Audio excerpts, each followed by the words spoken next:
Morning, Kuhner country. Okay, my friends, a major policy shift yesterday. We saw it coming now for a couple of weeks. Trump and his administration were telegraphing it, but it was all official yesterday.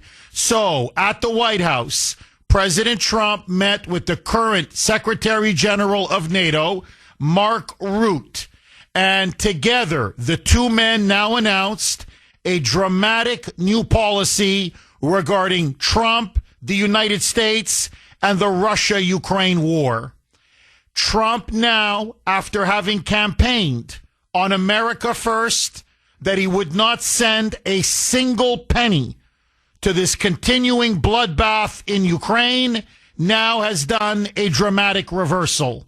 And to be fair to Trump, we are not now going to be sending billions of dollars in advanced U.S. weapons. What Trump is now doing is we are going to sell them. It's a $10 billion plus massive weapons package to Ukraine, but through NATO. So the way it's going to work is wealthy NATO European countries like Germany, like Finland, Norway, Sweden, Denmark, Netherlands are going to purchase U.S. weapons and some of our best weapons, and then they're going to quickly distribute them to the Ukrainians so they can head off Vladimir Putin's massive summer offensive. In fact, they even already have some weapons ready to go. The Germans, the Dutch, and others are going to be sending them within a couple of days. When they deplete their stockpiles, we will replenish them by selling them our weapons to NATO. So we are now going to arm Ukraine to the teeth through NATO in a weapons sale. A lot of these weapons are going to lead to a massive escalation in this war. Let's not kid each other. Trump now, as he said, we're giving Ukraine, quote unquote, everything. Patriot missiles, air defense systems, long-range missiles, offensive missiles, ammunition, you name it, everything Ukraine needs, it's now going to get, and then some. In fact, many of the weapons that Ukraine are gonna receive are the kind of missiles and the kind of weapons that can reach very deep inside Russia. As Trump now said, he wants to break Putin. He wants Putin to feel the pain of having continuously strung him along. As Trump said, he's not interested in a peace deal. He has not been interested in months. He talks a good game on the phone, and then by the time in the evening, he is launching missile and drone strikes on Ukrainian cities all over that country. On top of now selling Ukraine through NATO a massive weapons package, he is also going to now impose potential tariffs and sanctions, not just on Russia, which will be crippling, but on other countries that buy Russian oil and natural gas. He wants to cut off the financial lifeline of Putin's regime to economically cripple Putin and Russia and force them to the negotiating table. And so he announced yesterday that if Putin does not agree to a ceasefire within 50 days, he will impose a 100%, Trump will, a 100% tariff on Russia and on, as well as secondary tariffs on China, on India, on Brazil, on any other countries in the world that continue to buy Russian oil and natural gas. He also says he may sanction those countries if they continue to buy Russian goods, especially oil and natural gas, which the Kremlin continues to sell on the international market, and the proceeds of which continue to fund Russia's war machine. So, as I said on X last night, and I want to repeat it, we are now effectively in a new Cold War with Russia. This is a Cold War 2.0. And Trump is right. He said he inherited this war from Biden, but now it is becoming his war. He is the one now who is sanctioning a massive weapons sale to Ukraine. We are now directly interfering in that war in order to try to stop Russia from winning this on the battlefield out and out and to force Putin to some kind of a peace deal. We are also now going to apply maximum economic pressure on Russia and on the other countries that are buying Russian oil and Russian gas. Listen now to Trump saying Ukraine now is going to get our very best weapons. They need it. Their backs are against the wall. They are slowly losing this war. The Russians are pouring troops, massive firepower, huge drone and missile strikes all across the Eastern Front. Towns and strategic villages are falling in the east. Ukraine may not hold out by the end of the summer. And Trump says he will not let Ukraine fall on his watch. Roll cut 1, Mike. We basically are going to send them various pieces of very sophisticated military, and they're going to pay us 100% for them. And that's the way we want it. And we've been trying to get that again. Biden, I don't think Biden ever asked for it. We're in for about $350 billion. Europe is in for $100 billion. That's a lot of money, 100, but they should be in actually for more than us. So as we send equipment, they're going to reimburse us for that equipment. Doesn't that sound good? That's the way it should have been a long time ago. Well, I mean, look, it's better that he's selling it rather than, as Biden did, just give it away. So, as I said, okay, that is better. But how is this America first? I have to ask. No one is asking a very obvious question.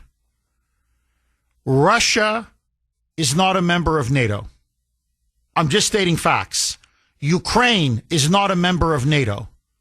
So why is NATO involved? If Russia is not a member, whatever you think of this war, if Russia is not a member of NATO and Ukraine is not a member of NATO, then why is NATO involved? Furthermore, we are now directly escalating this war.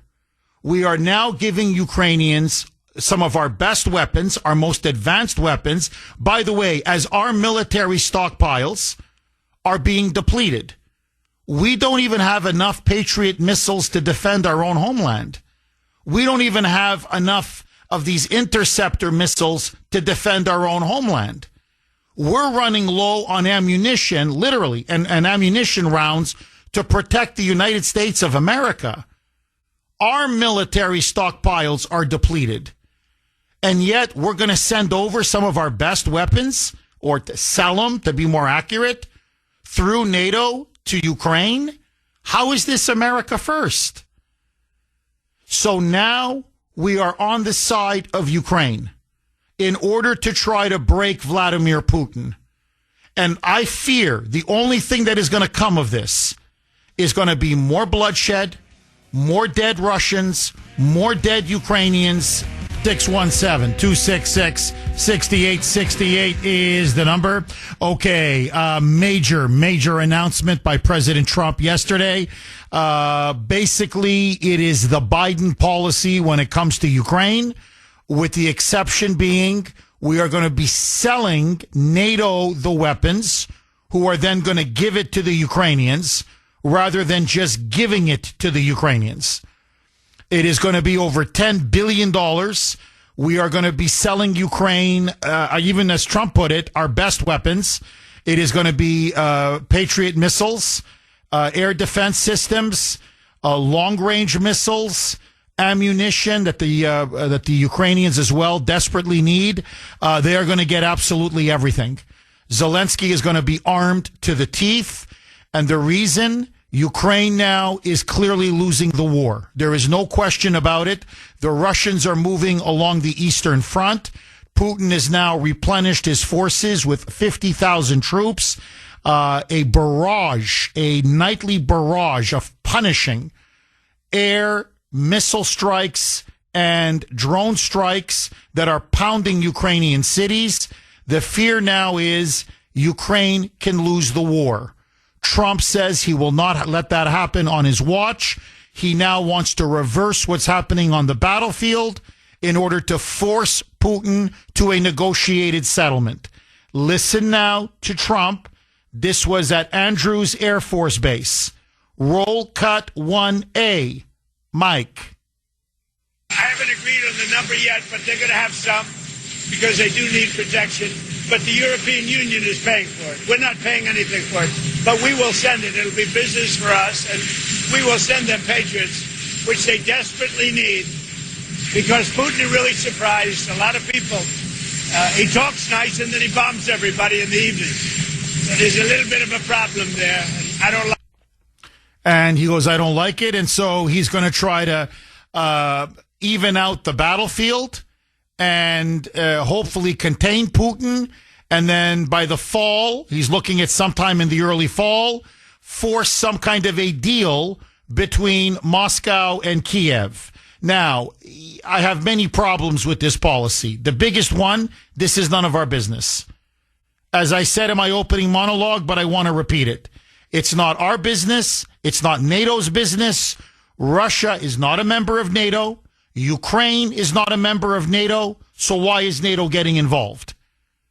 Now, we've already sent over $350 billion. The Europeans have sent hundreds of billions of dollars, and much of that has been stolen or siphoned off by the corrupt Ukrainian regime.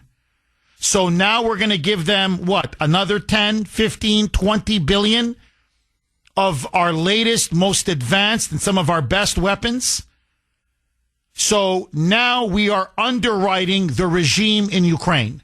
We are guaranteeing, essentially, their success, their defense, and their survival. Now, nobody is asking the obvious question, because it's clear Trump is now under tremendous pressure from the military-industrial complex.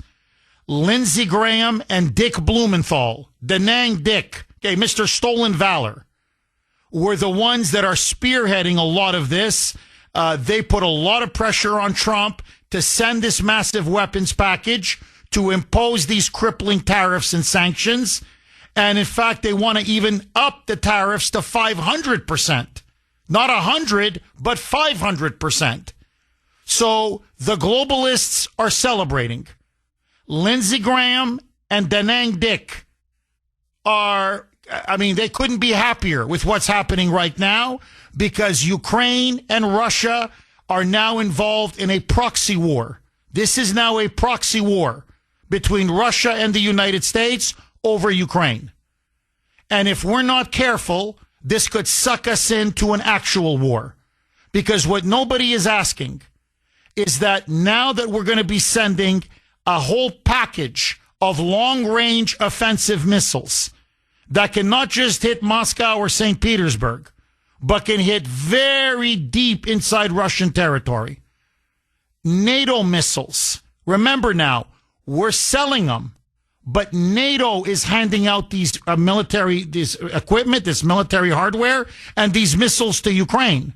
So these are NATO missiles that are going to be fired directly into Russian territory.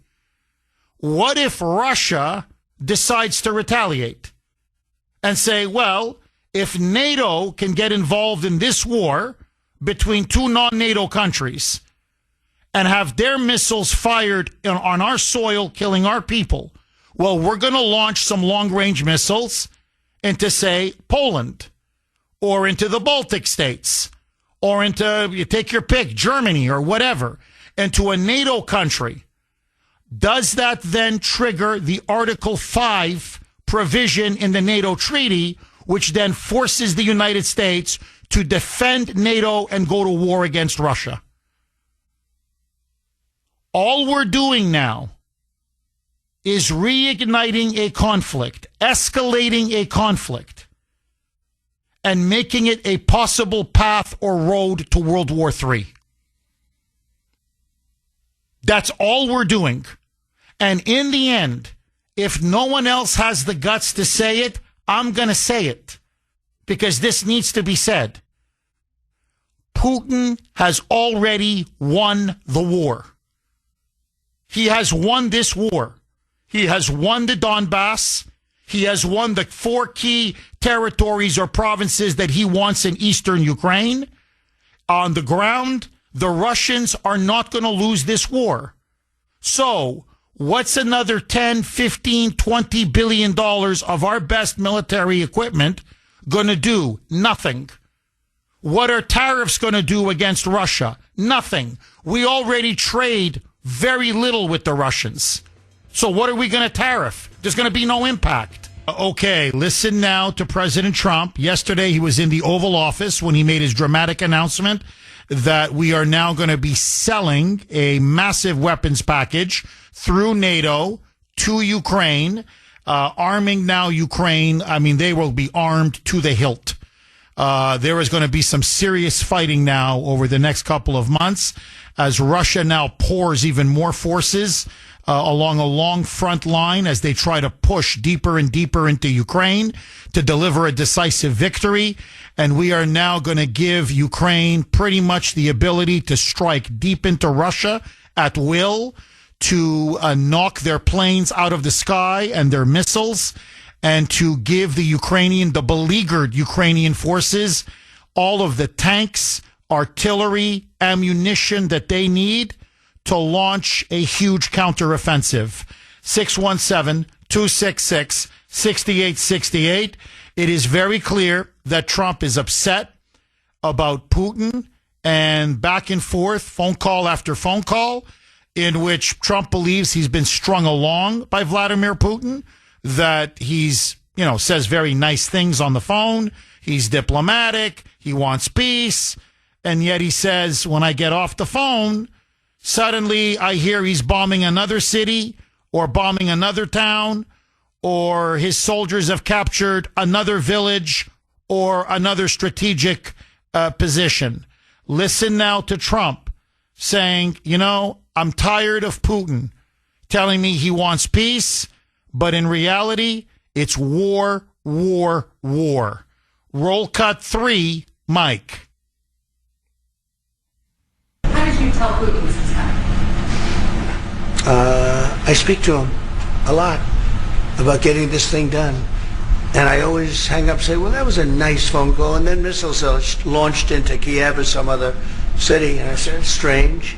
And after that happens 3 or 4 times, you say, the talk doesn't mean anything. My conversations with him are always very pleasant. I say, isn't that a very lovely conversation? And then the missiles go off that night. I go home, I tell the First Lady, I spoke with Vladimir today. We had a wonderful conversation. She said, oh, really? Another city was just hit. So he now says he wants to equalize the forces on the battlefield and give Ukraine now the opportunity to blunt this offensive and to really bloody Russia's nose. And he believes by doing this, that combined with the tariffs and the sanctions, should they kick in 50 days, that this will break Putin and end this war once and for all. Now, final point, and then I want to go to the phone lines. 617-266-6868 is the number. The problem with all of this is that there is no exit strategy. And no one is seeing this from Putin's point of view. And it's not a question of moral equivalence or a question of loving Vladimir Putin or believing in Vladimir Putin or agreeing with Vladimir Putin.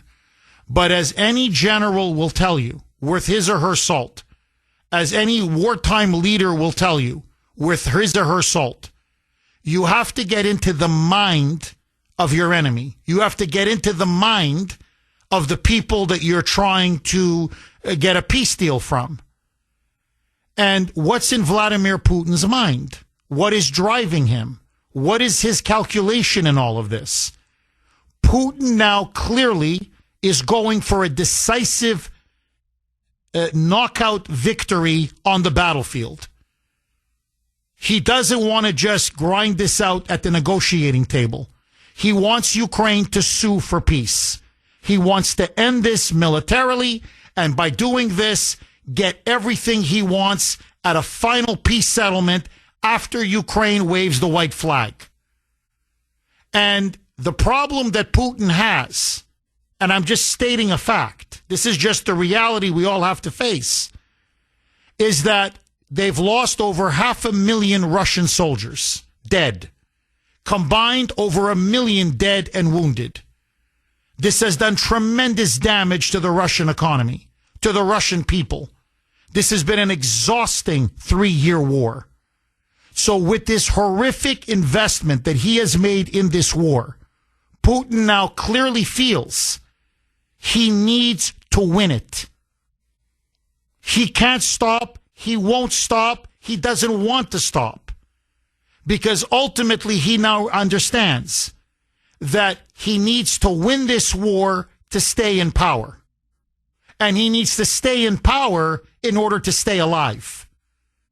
Because anything short of total victory at this point will be seen by most Russians as a massive failure and a betrayal of the dead and of all of the sacrifices that have been made. So now, that's fine. That doesn't mean you just roll over for somebody. But you have to ask yourself, if he's willing to go all the way, and Putin is clearly willing to go all the way, are we willing to go all the way? So what if this thing doesn't stop? What if Putin keeps going in September, in October, in November? Are we going to continue to send arms package after arms package after arms package? And if we continue to send defensive weapons, as we saw a couple months ago, where Ukraine fired them deep into Russian territory, and that triggered a massive, overwhelming Russian response, are we going to keep escalating tit for tat, tit for tat?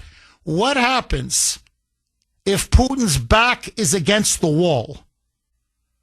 Do you think he and his regime will accept defeat? Do you think the Russian people will accept defeat? Remember, Ukraine is on their doorstep. Ukraine was part of the Russian Empire for over 1,000 years. Ukrainians and Russians share a common culture, a common religion, a common language, a common heritage. They are in many ways Orthodox Slavic Christian brothers. I'm not saying Ukrainians are Russians. What I'm saying is they are very similar and they have been intertwined for a long part of their mutual histories. So we are getting involved in something that is a fundamental core interest of Russia and its very identity and its very security. They are willing to go all the way, including potentially the use of nuclear weapons. Now, are we willing to risk World War III? I keep asking this, and I see these idiots on Fox News, right away. We're going to show Putin who's boss. Really? Okay. And what if Putin starts to show us who's boss with, say, a limited tactical nuclear strike? And then what? We respond with a tactical nuclear strike? No one is thinking of the end game. It's easy to start a war. It's very hard to get out of a war, as both Putin and Zelensky are learning, and as the Russian and Ukrainians are learning. So we have to ask ourselves, when push comes to shove, is this our business? Is this worth us getting involved in a direct war against Russia, which has the largest nuclear arsenal in the world? To me, the answer is a clear no. The answer to me is an obvious no. Which flag flies over eastern Ukraine, the Donbass? Whether it is the Ukrainian blue and yellow trident or the Russian red, white, and blue eagle, is of no national strategic security interest of the United States. And yet here we are, potentially risking a world war if this continues to escalate over a part of the world thousands of miles away that most Americans, including all these warmongers on Fox and in Congress, led by Lindsey Graham and Dick Blumenthal, that fraud, who couldn't find Ukraine on a map or these territories if you held a gun to their head. 617-266-6868 if you want to be part of the show. Okay, Trump now essentially goes all in on the Ukraine war. It is now effectively his war. My question now to you. Trump says we're selling Ukraine through NATO, obviously, a massive weapons package, defensive weapons, offensive weapons, Patriot missiles, everything. They're going to get everything. Do you agree or disagree? Trump says he wants to tariff 100% and even sanction most of the countries that continue to buy Russian oil or gas in 50 days unless Putin agrees to some kind of a ceasefire. That includes China, obviously, India, Brazil, many countries around the world. Do you agree with that strategy as well? In other words, economic pressure and arming Ukraine to the teeth? Or do you believe, like me, that we are getting directly involved in a vicious war that is ultimately none of our business? 617-266-6868. Should we arm Ukraine? George in New Hampshire. Thanks for holding, George, and welcome. Hey, Jeff. Hi. Couldn't Trump just... I'm against sending weapons over to Ukraine. I would think if you did, I would ask for an election with, for Zelensky's position.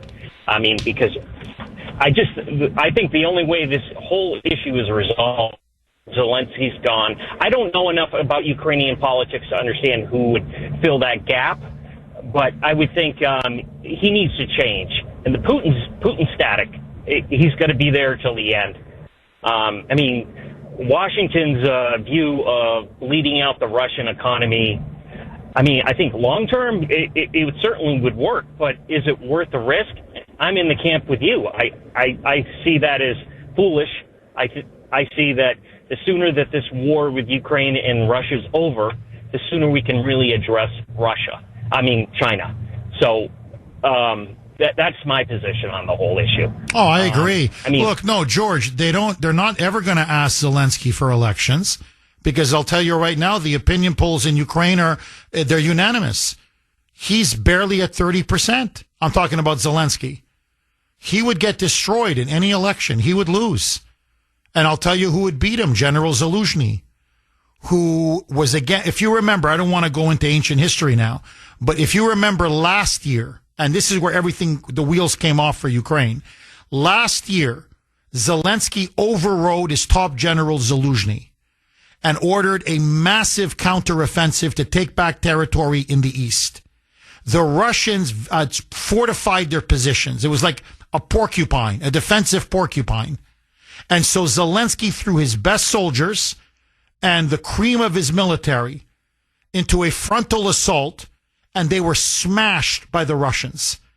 Ever since then, they have been reeling. It's been about a year now. They're on the ropes. They've never regained the initiative. They've never had the momentum. And Zelensky came out and said, I told them, you can't beat the Russians this way. If we're going to do it, we have to nibble on the edges and nibble and nibble and nibble and shave them here and shave them there. But he said no. He was overruled by Zelensky, who, by the way, was promised by Joe Biden and promised by Macron and the British that they would give Zelensky, listen to this, unlimited support for as long as Zelensky needs to win the war. So what the globalists were telling him is that you want 400 billion, 500 billion, $1 trillion, whatever you need for as long as you need it. Just beat Russia. Regain all of the territory in the East, weaken Russia, defeat Russia. And Zelensky kept saying this is a fantasy, that we're not going to beat the Russians in any kind of a frontal assault. Russia's too big, too strong. They have too many people. They're on a wartime economy. They have nuclear weapons. If we're going to beat them, we have to beat them incrementally, slowly, piece by piece. Well, Zelensky got kicked to Britain. He basically he's very popular in Ukraine. The troops love him because he's not a crook. And they sent Zelensky to exile as an ambassador in London. But if there is an election, Zelensky would be the opposition leader. And I'm telling you, it would be 70-30. It wouldn't even be close. So Zelensky lacks a democratic mandate. His term has expired. He's essentially now a dictator. Everybody seems to forget that. So, and again, what's the strategy for victory? There is no strategy for victory. It's a strategy for more bloodshed, more slaughter, more dying, which means then Putin is going to insist even more on a military victory. So I look at this as we're expending our weapons and even more of our political capital. We're making even more of an enemy out of Russia, and we're not going to change anything on the ground when it comes to Ukraine. And look, George, let's cut to the chase. This war never needed to happen. It was very, very obvious. The United States and NATO could have negotiated with Russia to avert the war. This war never needed to happen. But Biden wanted his war. The globalists wanted their war. Ukraine could have negotiated with Russia in the first couple of weeks of the war a way to end this. And it would have been much better for Ukraine then. They would have had much more territory.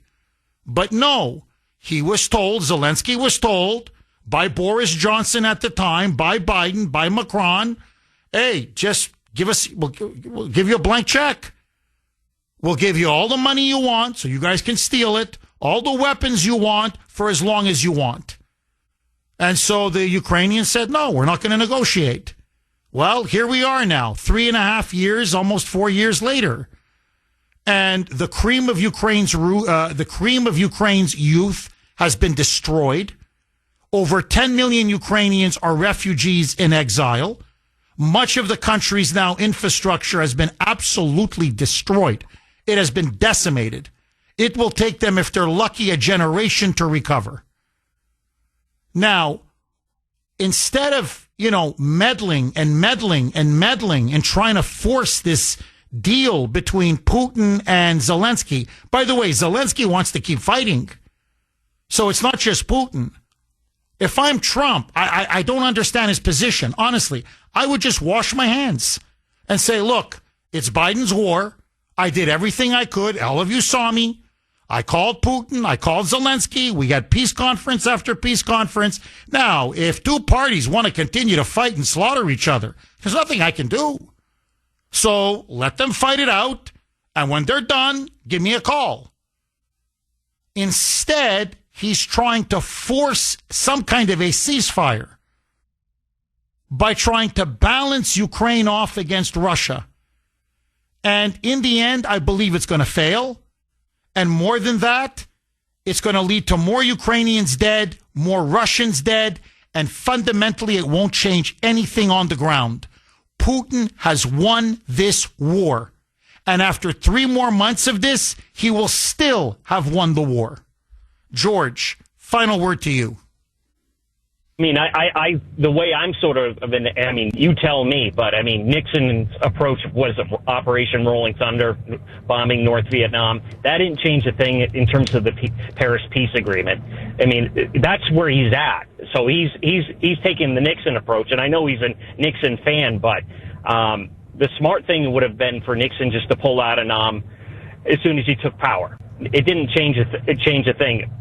That's my opinion, Well, George, I agree with you. Please don't get me wrong. I agree with you. But in defense of Nixon, and I agree with you, Nixon could say, yeah, but this is our war. In other words, Americans are dying. America is at war. We're getting involved in another country's war.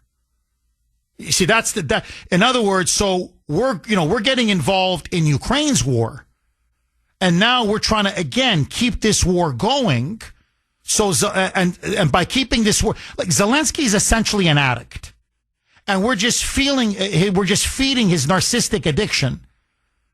You're never going to take back the Eastern Donbass. He's not. He's never going to get it back. Crimea, he's never going to get it back.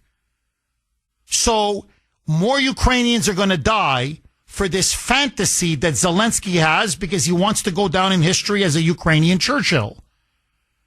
And so, it's their war. If Zelensky wants to keep fighting and Ukrainians dying, then it's going to be on his hands. But if I'm Trump, it's not our war. Walk away from it. You're right about Nixon. But what I'm saying is he's doing a Nixon, but with another country's war. And that's why I think in the end, it's not going to work. It can't work. George, thank you very much for that call. I really appreciate it. Again, look, you may disagree. I'm just giving you my honest opinion. I said the same thing under Biden. To me, Zelensky hasn't changed. His corrupt regime hasn't changed. Putin hasn't changed. The fundamental dynamics in this war haven't changed. So all they've done now is they're keeping Ukraine afloat for another 2, 3, 4 months. That's all they're doing. And, all Zelensky has to do is say he wants to go to a peace table, no NATO membership, a neutral Ukraine, and accept the facts that the Donbass is gone. Putin will sign today on the dotted line. Zelensky doesn't want to accept Ukrainian neutrality. He doesn't want to accept the fact that Ukraine will not be allowed into NATO, and he thinks he can claw back every inch of Ukrainian territory that the Russians have seized. Good luck. Okay, if you believe that and you claim your people support you, which they don't, because the Ukrainians are exhausted. Most Ukrainians now are done. They're done. That's why they can't even recruit people anymore. That's why now their army is literally starting to lack manpower because there's not enough young Ukrainians anymore who want to sign up and fight this war, and they're resisting conscription. That's why you're seeing these horrific pictures of young Ukrainians literally being kidnapped on the streets and then being conscripted to the front lines. Now, but that's Zelensky's issue. That's his problem. But what's happening now is it's now becoming our problem. And it's going to become Trump's war. And then if Ukraine falls, it will be blamed on Trump. Up to now, if Ukraine falls, it's Biden's war. But now, if Ukraine falls, increasingly, especially now with this weapons deal, and how Trump is now really going after Putin and imposing sanctions and tariffs, it will be seen now as his failure. That's what I mean when I say he's taking ownership of the war. Sometimes it's very hard, but sometimes you have to learn to cut your losses. Ukraine is a lost cause. It's time to wash our hands. Agree, disagree. John in Dunstable. Thanks for holding, John, and welcome. Thanks for taking my call. My pleasure, John. Jeff, if President Trump is listening, he better reconsider what he's doing to the American people. This is a huge mistake. Like you said, Jeff, this war was started by Biden, NATO, and the globalists. Now the USA is going to be supplying weapons. A blind man can see, Jeff, that you can say NATO's paying for the weapon, but the Russians know USA sent them. And here's another thing, Jeff.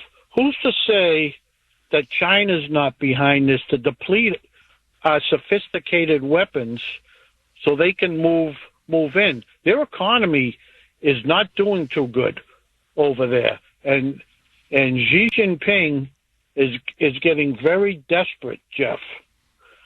You know, who over in Ukraine? You just got done saying to George that they got the military is depleted in Ukraine. Who's going to be firing all our sophisticated weapons? Or are they going to do a 12-hour quick course to teach them how to fire our sophisticated weapons? He's bringing the United States of America into this war, Jeff. And that's not what we voted for. We didn't vote to go over there. What he should be doing is he should be getting the corruption that's over in Ukraine with our senators and congressmen who are milking our money that we send over there and lining their pockets. And I'm going to tell you something, Jeff. I'm no fan of Putin, but he was a general in the KGB, and that man will not surrender. I guarantee it, Jeff. He is not going to surrender. And if it comes down that he has to use nukes, he will use his nukes to prove a point. He's not going to surrender, Jeff.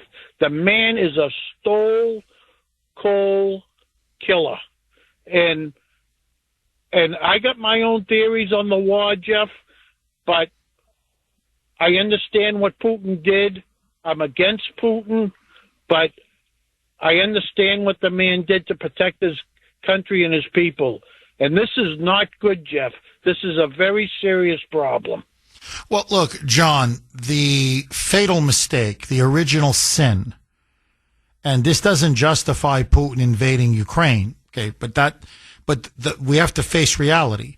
The original sin, and there's no undoing this now, is when Joe Biden, and that's why ultimately it's his war, and that's why to me he bears so much of the blame for what happened, is when Joe Biden went to Kiev and because he was up to his eyeballs in corruption in Ukraine through his son and his family, where they were milking that country for tens and tens of millions of dollars. And the Ukrainians were blackmailing Biden. So Biden was getting rich off Ukraine, and the Ukrainians were blackmailing him.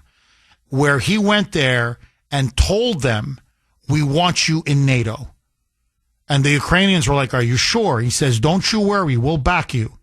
We want Ukraine in NATO." And the Russians said again and again and again, "This is our red line. You can't cross it.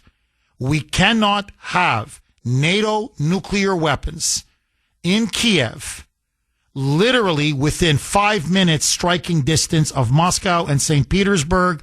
Ukraine has always been the soft underbelly for invasion after invasion into Russia. This is hardwired into their psyche and DNA. Whether it's Napoleon, whether it's Hitler, I could go on and on. So the fact of the matter is, no Russian leader, this is what the media keeps, they're deliberate, either they don't know this or they're lying to us. No Russian leader, and every time I say this, I have people in Russia who listen, and they always email me, "My God, thank you, like you're the only one that gets it." It doesn't matter who is in power. You could put the Democratic opposition in power. You could put the biggest liberal in Russia in power. No Russian leader would ever accept Ukraine in NATO. Now, that doesn't mean they invade. There are other ways to deal with it. But my point is, it's a non-negotiable. You're pushing the Russians, you're putting them between a rock and a hard place. You're pushing them up against the wall. And if you keep poking the bear and poking the bear and poking the bear's going to bite you. And that's what happened with Putin. Now, what happened was within 2 weeks of the invasion, I don't want to go over this again, but this is very important. The Russians made an offer to the Ukrainians. And they said, look, just say you're not willing to go to NATO. Just say you'll be militarily neutral. And we will literally pull all of our forces back to the pre-invasion line. That's it. Just no NATO. And Zelensky was willing to sign. And that's when Boris Johnson and Joe Biden and Macron and all the globalists went and flew to Kiev and told Zelensky, absolutely not. You're not signing any peace negotiation with Putin. You're going to beat him on the battlefield. And that's when they dangled hundreds of billions of dollars. And Zelensky's eyes popped through his eyes popped out of his sockets. Because what he saw was a potential for corruption and graft that is just unimaginable. And he said, my God, I'm going to milk them for everything. I'm going to be not just an oligarch, but I'm going to be a super oligarch. And that's been the last 3.5 years. Now, after all the dead and all the maimed and all the wounded and all the bloodshed and the slaughter, well, now forget it. Now you got to show real concrete results to justify this war. So that's why I'm looking at this and I'm like, you think Putin is just going to give up now? Because you send $10-15 billion worth of weapons and you threaten tariffs and sanctions? If he doesn't deliver victory, they will hang him on the streets of Moscow. They will hang him from the Kremlin, and he knows that. Now, a desperate Putin, as you're saying, John, is a dangerous Putin. Because you back him up into a corner, he may have no choice but to go nuclear. And then what? Now, it's easy for Fox News or the Wall Street Journal or the New York Times or CNN to say he's bluffing. But when has Putin ever bluffed? I ask everybody, whatever you think about this KGB thug, the one thing about him is he doesn't bluff. When the guy says he's going to do something, he does it. So why risk a nuclear war over what? You always have to ask yourself, if it goes all the way, is it worth it? 617-266-6868 is the number. Debbie in Milton. Thanks for holding, Debbie, and welcome. Debbie? Are you you at a dance class or something? Or let's see if we... It's maybe like she put us on hold there, Mike. All right, let's go to Dave in Dorchester. Thanks for holding, Dave, and welcome. Good morning, Jeff. Dave, how are you? The sky's blue, the sun's out, and everything's good to do. Jeff, I'll tell you, I wouldn't give Ukraine a dime, let alone a Patriot missile. We have no reason to be giving them anything, Jeff. We got nothing to do with nothing over there. And we all know Biden started this craziness going over there. Now we got to keep paying for it? No. Trump shouldn't be selling a dime to nothing for anything over there. Is because they started it. Zelensky's shooting his mouth off, and I trust him as far as I can throw him. He got no business being there, Jeff. And you know what? I hate to say it, but if worse comes to worse, we're going to have boots on the ground over there, and that's all that's going to happen. And over time, because the Ukrainians over there don't know which way they're going. And they're listening to Zelensky. Forget it, Jeff. We shouldn't have given them 10 cents. Dave, I got to ask you, as a staunch Trump supporter, do you feel, in a sense, let down or betrayed by the president? Because that was one of the big issues he ran on. He really hit Biden hard over Ukraine. He kept saying we have much bigger problems to deal with at home, which, of course, Trump is right or was right. We've got a border crisis, an invasion, illegal aliens. We need mass deportations. Inflation is still way too high. We've got serious crime. We've got so many issues that we need to deal with here at home. And here we are now selling weapons to Ukraine, but still we're there. We're involved. Now we're getting involved in more sanctions on Russia, more tariffs on Russia. This is not America first. This is becoming, again, Ukraine first. And you can just tell the people that are ecstatic are the Lindsey Grahams, the Dick Blumenthals, the New York Times editorial pages, the Wall Street Journal editorial pages. So all the war hawks, all the warmongers, all the globalists, they love this move. CNN rarely praises Trump. Oh, they loved him yesterday when he made that announcement. The New York Times, one of their big correspondents, who I think is an absolute globalist hack, they had him on. And man, suddenly, this is Trump showing leadership. So, his worst enemies are cheering him on. And you can tell that Secretary General from NATO, Mark Rutte, he's like the Cheshire cat, grinning ear to ear after having swallowed the canary. It's like, yeah, we finally got Trump on board. Okay, now the weapons are going to start flowing back to Ukraine. And not just any weapons. The best of the best, the cream of the cream, la creme de la creme, as the French say. So they're getting offensive weapons, defensive weapons, Patriot batteries, Patriot missiles, you name it, they're getting it. So we're depleted at home. We can barely support and defend our country, our homeland, but we're now going to sell Ukraine our very best. Dave, what say you? Jeff, honestly, I hate to say it like this, but I have to say it. If this keeps going on, Jeff, this is going to be like the song that the Doors came out a long time ago with. This will be the beginning of the end. And I hate to say it, Jeff. It's a matter of time. This is going to lead up right up to the book of Revelation as we're living today.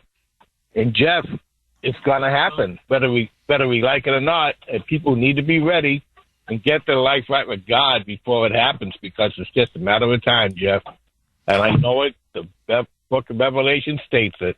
It's all been prophesied. So if this doesn't quiet down real soon, and if they don't come to some type of agreement, because the scriptures say there will be a 7-year peace treaty, and it's going to be broken. Jeff, we have Russia, we got China, we got Korea, we got all these other countries, and they're all going to get involved, Jeff. That's what it's coming down to. Well, Dave, it's funny you should mention that, but, you've got China, major nuclear military power, backing Russia. Russia, obviously the biggest nuclear power in the world. North Korea now sent 10,000 troops to help Russia. Now they're going to send another 30,000 troops. So, and of course, North Korea has nuclear weapons as well. So the North Koreans are getting more deeply involved. The Chinese are getting more deeply involved. As we, the United States and NATO, get more deeply involved now on the Ukrainian side. The Germans now are sending Ukraine their best weapons. The Dutch, the French, the British, the Scandinavians. So what's happening is now NATO is ramping up its spending. All these countries are spending more on defense. And now they're going to be sending Ukraine even more weapons. So what you're seeing is more countries getting involved, more weapons pouring in, and it's a proxy war between America, NATO versus Russia, China, and North Korea. I mean, we're asking for trouble. And again, you ask yourself, what are we fighting over? Like, what's at stake that it's worth risking, as you put it, potential Armageddon? Because that's what nuclear war is. It's madness. It's insane. And no one is thinking about, the end game. It's just, okay, well, we'll just, we'll escalate. And then, then they'll escalate. Well, then we'll escalate. Well, what happens if both sides keep escalating? Where's the exit ramp? And that's why, honestly, I'm a little disappointed, because I wanted Trump to be the peacemaker. Now, if you can't make peace, that's fine. Then walk away. 617-266-6868 is the number. Okay, a couple lines are open if you want to jump on. Do you support Trump's decision now to sell very advanced weapons, about at least $10 billion worth? Could even be higher. These are some of the best that we have, Patriot missiles, Patriot batteries, Hellfire missiles, long-range missiles, tanks, ammunition, you name it, artillery shells. Ukraine is they're going to be ready for a huge counteroffensive against the Russian army.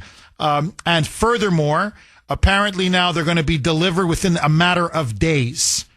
So NATO now says through Poland, through Germany, through the Netherlands, through Finland, through other countries, they're going to be rush delivering these weapons to help the beleaguered Ukrainian forces. And they believe that this can stop the Russian onslaught and eventually inflict so much pain on the advancing Russian forces that it will force Putin to the negotiating table, they hope, within a couple of months. On top of that, Trump now has given Putin a 50-day window. Either agree to a ceasefire or there will be absolutely punishing sanctions and tariffs, 100% imposed. 100% tariffs on any countries that do business with Russia, especially regarding purchasing oil and natural gas, which is the lifeline of the Russian economy. This would hit China. This would hit India. This would hit Brazil. This would hit many countries around the world. Listen now to President Trump saying, this is one of the big announcements of my presidency. It is a major shift, and I'm putting Putin and Russia on notice. I am not very happy, and now you are going to suffer the consequences. Roll cut to Mike. One of the reasons that you're here today is to hear that we are very unhappy, I am, with Russia. But we'll discuss that maybe a different day. But we're very, very unhappy with them, and we're going to be doing very severe tariffs if we don't have a deal in 50 days. Tariffs at about 100%. You'd call them secondary tariffs. You know what that means. But today we're going to talk about something else. And as you know, we've spent $350 billion approximately on this war with Russia and Ukraine, and would like to see it end. Now, Trump then went on and announced his the sale of these weapons, these U.S.-made weapons, through NATO. That's why the NATO Secretary General was there. And European countries are going to buy them and then literally just distribute them to Ukraine. So, as I said, at least we're not giving them away. We're selling them. But still, Zelensky couldn't be happier. NATO couldn't be happier. And the Warhawks couldn't be happier.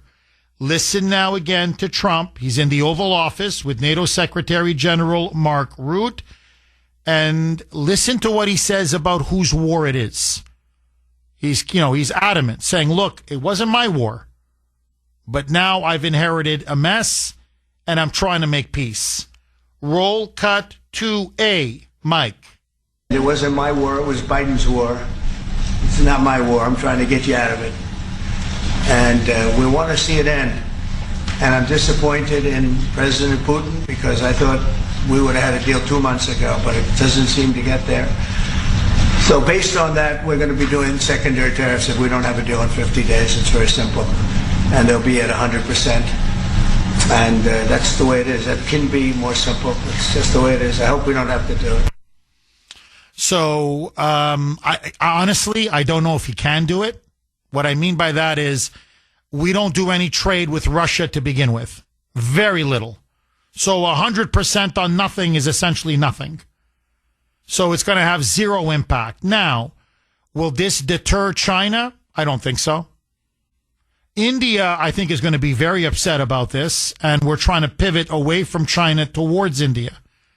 So I don't know if this is actually even going to work.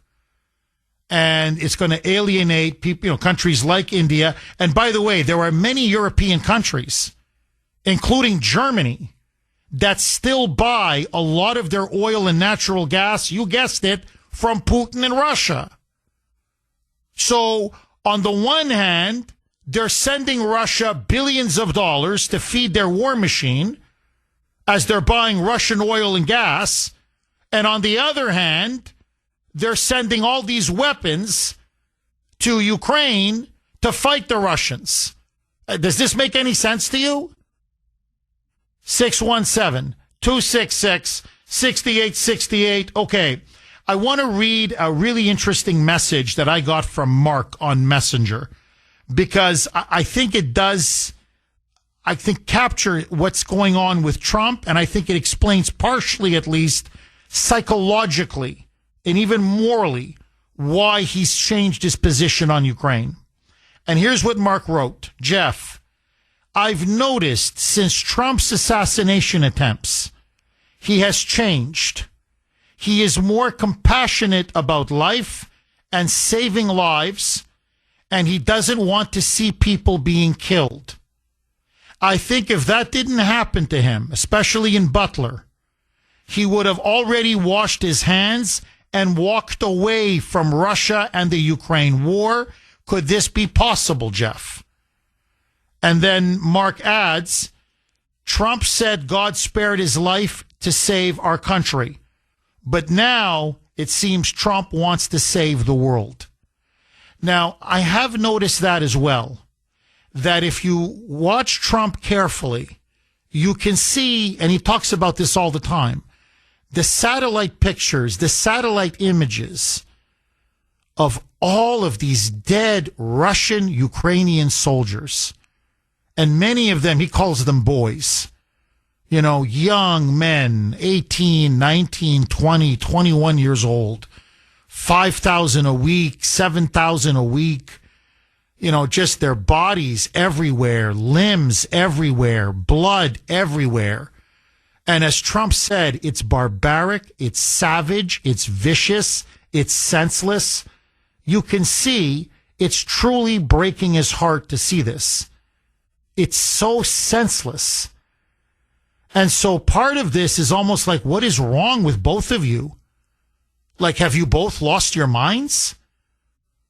Look what you're sacrificing. Look what you're giving away. You know, as Trump said, you know how many grieving Russian mothers and Ukrainian mothers? Ukrainian mothers are seeing their children, their sons go to die. Russian mothers are burying their sons. And for what? 100 yards here, 200 yards there. A square foot here, 2 square foot there. It's like, you know, World War I trench-style warfare. So you can see that part of this is humanitarian on his part. He really wants to end the suffering and the dying. And I do think what happened to him in Butler did change him. I think he's much more sensitive to human life than ever before.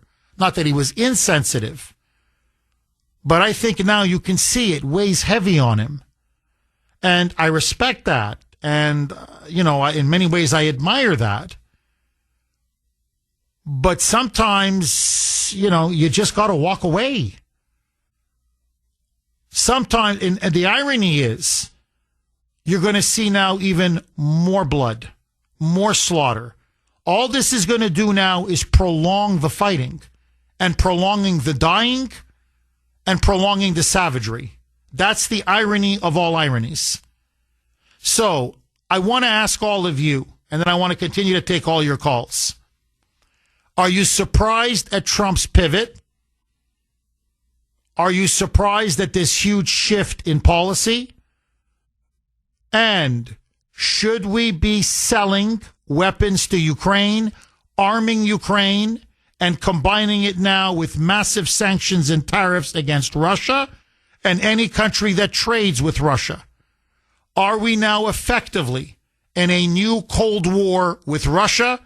And is it in the national interest of the United States? And to those of you who are truly America first, do you feel now, in a sense, betrayed by Trump? 617-266-6868. Lines are loaded. Chris in New Hampshire. Thanks for holding, Chris, and welcome.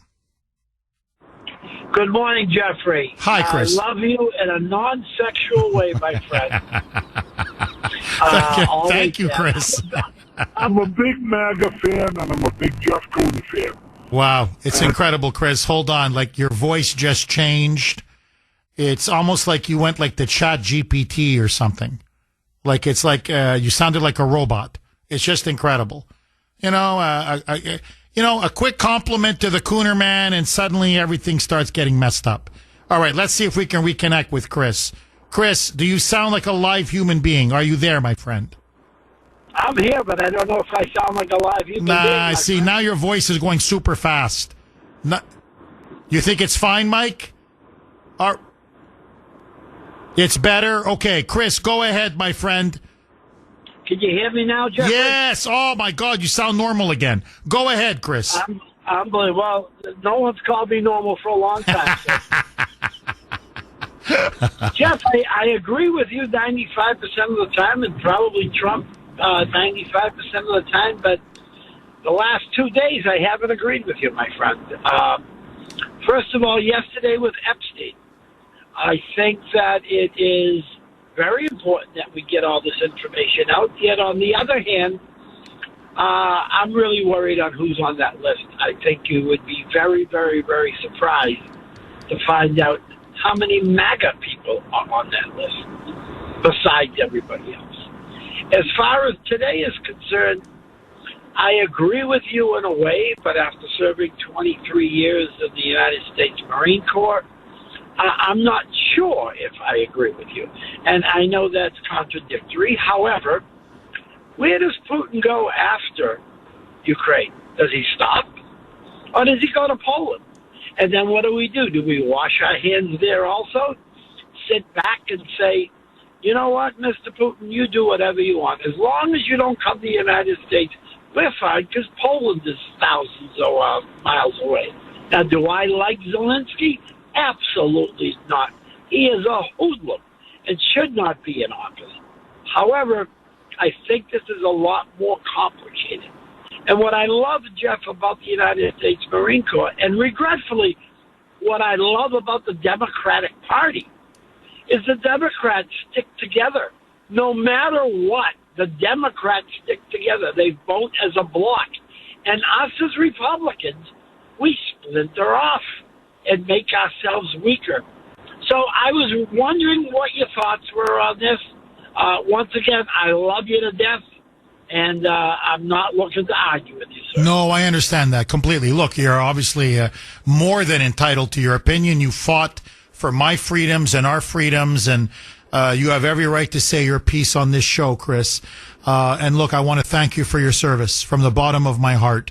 Look, what I would just say about Poland, Chris, we have an agreement with Poland. They're part of NATO. So we have an obligation to defend Poland. Whether that was the right thing to do going back 35 years, that's a different story. But the fact of the matter is they are a part of NATO, unlike Ukraine. They're a NATO member. So, and Putin knows this. And if he invades Poland, forgive me, or if he invades Estonia or Latvia or Lithuania, or any of these other countries on Russia's border, he will have to, bear the full might of the U.S. military. He will start World War III. So he will get a response, and that's why he won't touch Poland. Furthermore, Chris, really, Poland is a military, it is a powerhouse. Poland is not Ukraine. Poland has a history of badly defeating the Russians, and the Russians know it. And Putin knows it. He has no designs on Poland. He's never said he has any designs on Poland. And whatever you think of Putin, and I'm not a big fan of his, but he is a student of Russian history. He's very well read on Russian history. And he knows that Russia has gotten its clock cleaned by the Poles for over 1,000 years in battle after battle after battle, war after war. So he knows that if he invades Poland, not only is he going to take on all of NATO, all of the United States, it would be the end of his government, the end of his regime. But even Poland alone, not that they would be fighting alone, but even Poland alone would smash the Russian army. And I think what we're also kind of like overlooking here, Chris, Russia is going to take a generation. Once this war is over with Ukraine, they have been so depleted, so wounded, so damaged, so scarred by this war. 1 million dead and wounded. We're talking about the Russian economy set back decades. You're talking about the Russian military now really just not performing well. The authority, the prestige of Russia has been significantly diminished. Ukraine has punched Russia in the nose. They have bloodied the Russians. It's going to take them at least 10 to 15 years to lick their wounds. So you have to understand, Putin is bleeding support over this war. And he's lost a lot of men and taken a lot of casualties. And remember, the only way the Russians are getting through this is they have gone to a complete wartime economy. They're not producing, consumer goods, which is leading to very high inflation, very high interest rates. The Russian economy is in trouble. And I think that's the reason why Trump is putting so much economic pressure. He wants to tip the economy to force Putin economically to sue for peace. So this idea that, they'll take care of Ukraine and then like a la Adolf Hitler, they're going to be marching across Europe. Putin is not Hitler. And believe me, Putin's Russia is not Hitler's Germany. Hitler's Germany was the most economically, militarily powerful, modern, advanced country in Europe and maybe arguably the world. I would say the United States, but the Germans, they were a well-oiled machine. They were an economic, military powerhouse when as Hitler was rising to power. Putin's Russia has a GDP of Italy. And, they have suffered immense economic loss, huge damage. The middle class has been destroyed in Russia. They're looking at 20-25% inflation. They've got high interest rates in the 20s, even 30s now. Their businesses, big businesses tied to the regime that are on the verge of bankruptcy. So a reason why Putin is now going all in is he needs a knockout blow. He needs to win this war and win it now. Because with a wartime economy, I don't know if he can go another year. So what I'm saying, Chris, is, the Russian bear has nuclear weapons. The Russian bear can ultimately, destroy the world. But this is now a wounded bear, a bleeding bear. And this bear, after this war, is going to need a long time to heal. Final word to you, Chris. Thank you for your analysis. I appreciate your opinion. I thought that was very, very well said, Jeff, and very well put together, as always. And now that Trump has decided to sell weapons to Ukraine, there's no doubt in my mind, as I said to you last week, Dr. Gray should now win the Nobel Peace Prize. You're so funny. Have a great day, my friend. Well, thank you. I appreciate it, Chris. No, look, Trump's strategic thinking, and it's obviously, look, he's a very smart man. He's a great president. I think he's on the verge of becoming our greatest president or one of our greatest presidents. He knows this. And I think part of his strategic calculation is, if I bleed the Russian bear a little more, and I drag this war out another 2, 3, 4 months and put all of this economic pressure, and that's what he's telling Putin on the phone. He goes, how much longer you think you guys can hold up there? Your economy's going to unravel, and then what's going to happen to you, Vladimir? So he's hoping to push the Russians to finally have to agree to a peace agreement. Now, look, if this works, I give you my word, I'll be the first one to say I was wrong, Trump was right.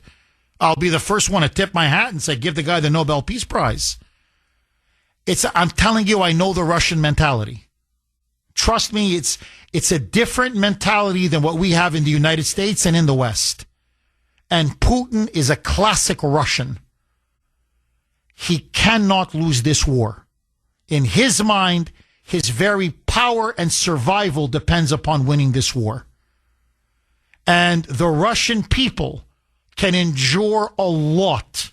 In some ways, like no other people on earth. They can endure and suffer and suffer. But they're also a highly nationalistic people. And I don't mean this as a criticism. It's what historians have described them. It's what they are. They're not going to sit back and say all these Russian boys died and we're getting scraps in return. They'll hang them. And he knows they'll hang him. So in a sense, Putin now has boxed himself in. It's either victory, it's all or nothing. It's either victory or bust. And to me, that's what's dangerous. If he didn't have nuclear weapons, it wouldn't be that big a deal. But he's got nuclear weapons. And you've got NATO. And the one thing the Russians will not surrender to is NATO. You see, remember, we won the Cold War. They lost it. So in the Russian mind, it was a huge humiliation. To be humiliated again, and this time over Ukraine, may be too much for some of them to accept. Like what I'm saying is, you have to look into when you're always, you got to think of how the other person thinks. And how far are they willing to go? And that's why you look at Medvedev. It's not an act. Medvedev, to me, it's irresponsible and frankly disgusting to keep talking about the nuclear option the way he does. But you can just see the Russians are not going to accept another NATO victory. Certainly not over Ukraine. And if it means nuclear war, let it be nuclear war. And that's why, to Trump's credit, he always understood this. Never escalate and expand this war so that it could potentially go nuclear. Remember, even during the Cold War, from Eisenhower to Nixon to Reagan, this was a doctrine of both parties, but especially the Republicans. There are two countries on the earth we never go to actual war with: Russia and China. Not because we're scared of them, but because those are the only two countries that can lead to World War III, meaning the end of the world. So you have clear red lines. Everybody has a clear understanding of what will be accepted and not accepted. In a way, it's great power politics, spheres of influence. So you have a certain buffer. We have a certain buffer. We have an understanding. You have an understanding. And what's angered and enraged the Russians, and this is why, to me, I'll never forgive Joe Biden. That was their red line. Remember, when the Soviets put missiles in Cuba, what did we do? Kennedy, he risked nuclear war. We were on the verge of nuclear war. And Khrushchev had to have that humiliating retreat. He backed down, and it ultimately cost him, and he got overthrown. But my point is, we were willing to go nuclear over missiles 90 miles away from Florida. Well, why do you think the Russians would think any different over missiles 90 miles or 150 miles away from Moscow and St. Petersburg? So great powers have red lines. We have them. China has them. Russia has them. And I'm sorry, but it's an adult. It's being mature. It's looking at the world as it is. Don't cross those lines. And we did. Or Biden did, if you want to be accurate. And now it's a mess. It's a mess. 617-266-6868. Barbara in Maryland. Thanks for holding, Barbara, and welcome. Good morning, and thanks for taking my call. My pleasure, Barbara. Hopefully I'll be able to get my points out.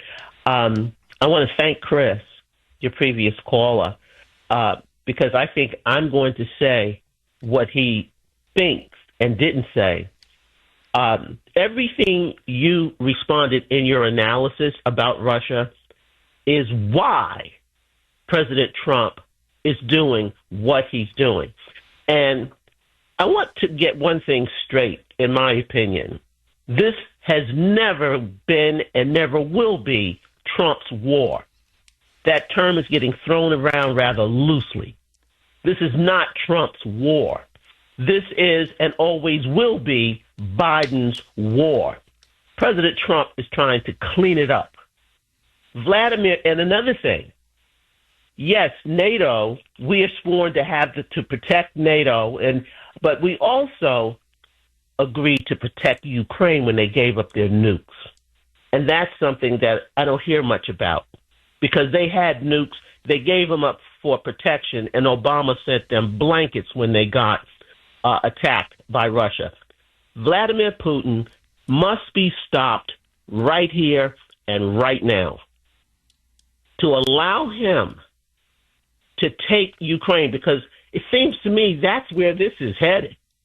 Well, just let him have Ukraine and he'll go home and he'll be happy. No, that cannot happen. He cannot have that.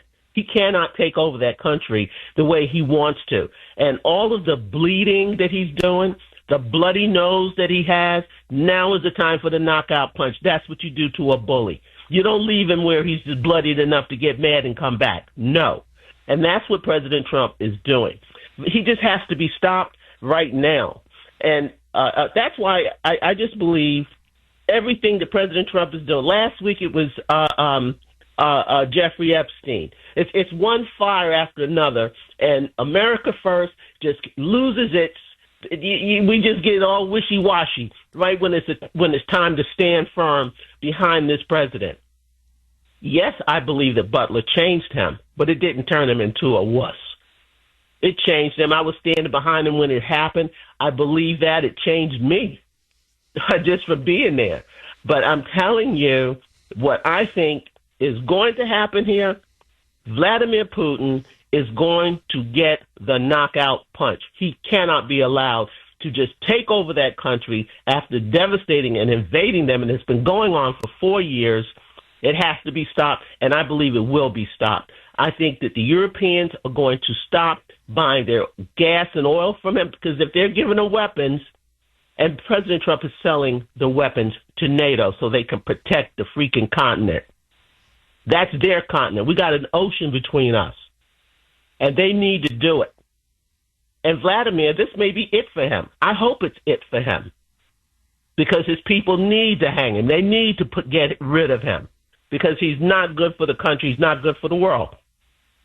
And that's how I feel about it. And every time when things get a little bit rocky, we get all shaky and start ranting and raving about what he's doing wrong. President Trump is in charge of this, and I am 100% behind what he's doing and the way he is doing it. Bring Vladimir to his knees, the same way he's bringing Iran to theirs. And that's how we're going to survive. And there are not going to be any nuclear weapons used, because that's going to be too devastating. So I think that's hype. They're not going to use nuclear weapons in Ukraine. Vladimir is not that stupid. And that's just how I feel about it. Well, he's willing to risk millions of his own people now. And if his regime is on the line and his power is on the line and a humiliating defeat is possibly on the line, I don't think it's beyond, possibility that he would use a tactical nuclear strike. I don't think so. And I'm not willing to gamble the world over Donetsk and Luhansk. And this is, I think, Barbara, where you and I disagree on this. To me, we have an invasion here. We shouldn't be worrying about an invasion thousands of miles away, because whatever one thinks about Vladimir Putin, he really is a modern day Tsar. He's not different from other Russian Tsars. In fact, as brutal as he is, he's better than Lenin. He's better than Stalin. He's better than Brezhnev. In other words, there were much worse and bloody leaders, much greater mass murderers under the Soviet Union than Vladimir Putin. But we were able to do business with them. So why now does Putin have to suddenly become a pariah? We teamed up with Stalin, one of the greatest mass murderers of the 20th century, to defeat Hitler. Now, what we're doing is, you're right, we are slowly bringing Russia to its knees. There's no question. But in the end, who wins? China. Our major geopolitical foe is not Russia. It's China. So we're weakening Russia, which only strengthens China over a part of the world that has almost no interest of ours. We have no strategic interests, and we have our own invasion here. Here, I'll tell you what $10 billion can buy me here. $10 billion here will lead to even more illegals being deported. And this is what I'm worried about, Barbara. Our own military has now come out. God forbid, should China invade Taiwan, we literally don't have the munitions to fight off China. That's how depleted our military has become. So we're going to give even more money for Ukraine, which is known as one of the greatest, one of the most corrupt countries in the world, where they're running a massive global laundering scheme. So we're going to give them even more of our weapons. 617-266-6868 is the number. Okay, let me ask all of you. It is the Kuhner Country poll question of the day, sponsored by Mario's. Mario's Quality Roofing, Siding, and Windows. By selling Patriot missiles to NATO, in other words, and then from NATO it goes to Ukraine, is President Trump putting Ukraine first or America first? A, Ukraine first. B, America first. You can vote on our webpage, WRKO.com/Kuhner, WRKO.com/Kuhner. You can also vote via X. Again, I was very active on X last night. My handle there, all one word, at the Kuhner Report, KUHN as in national ER, at the Kuhner Report. To me, I think it's pretty obvious he's putting Ukraine first. And I'm not saying this as a dig against the president. You know how much I love President Trump, and I agree with him, 99% of the time. But, he's openly saying Ukraine's on the ropes, and I don't want to see Ukraine fall. And Putin is hammering, as he put it, hammering the hell out of Ukraine. And I'm not going to see Zelensky and his government collapse and Russian troops to have a massive military victory. Not on my watch. So I'm going to bolster Ukraine so that eventually Putin, in about, a month or two, will be forced to sue and come to the negotiating table, agree to a ceasefire, and agree to some kind of a negotiated settlement. So the purpose of sending them all these weapons, the purpose of the sanctions and the tariffs, is to prop up and bolster Ukraine to eventually break Putin, so both sides come to a peace table and sign an agreement. So I think it's obvious to me it's Ukraine first. Now, maybe in the long term, an end to the war is America first. But clearly in the short to midterm, this is Ukraine first all the way. But that's me. I want to hear from you. 617-266-6868 is the number. Okay, very quickly. This is from Larry on Messenger. Jeff, I have a slight disagreement with Barbara, the previous caller. Putin may be a bully, but Zelensky is that obnoxious midget in the group that has a couple of big friends behind him, and he keeps antagonizing the bully. Eventually, the antagonizer gets caught alone with the bully, and that's where we are. Oh, I think there's no question. Zelensky's been poking Russia, in the eye over and over and over and over and over again. And now, everyone's talking about a knockout blow. Trump is worried now that Putin may deliver Zelensky the knockout blow. Hence, the weapon sales, the sanctions, and the tariffs.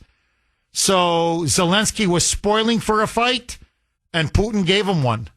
617-266-6868. Agree, disagree. Chris in the Freedom State, Florida. Thanks for holding, Chris, and welcome. Good morning. Hi, Chris. How you doing? I'm good. How are you? I'm doing okay. I'm in the Freedom State. That's a blessing. But listen, everybody seems to forget that this didn't just start. Zelensky hasn't always been a politician. He was installed by the CIA. He was an actor in a very popular program called Servant of the People, and he went from being a failed comedian into being an actor into being the president. And if we will remember what was going on in Ukraine at the time when he was installed, there was another dictator, and that's what Zelensky is. You said he was essentially a dictator, but no, he is a dictator. What platform did he run on? He ran on anti-corruption platform when he was just as corrupt.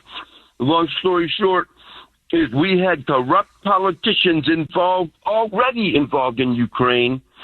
And what happens when our side starts to figure out what was going on in Ukraine? The next thing you know, there's a war. Who started it? Biden. I wrote a long article and I tagged you in it. I always tag you in Facebook articles when I tag the president, vice president, and a lot of other people. Please look out for that. Long story short is I wrote a long article in Facebook about why we went into Ukraine. What better way? If you're a criminal, how are you going to destroy all that corrupt information in another country that you're involved in? Hello, start a war and let the enemy destroy all that information. Guess what we don't have anymore? We don't have any more information on all the corruption our politicians were involved in. This is what's going on. Oh, you're dead on. Look, Chris, you're on fire, by the way. You're absolutely dead on.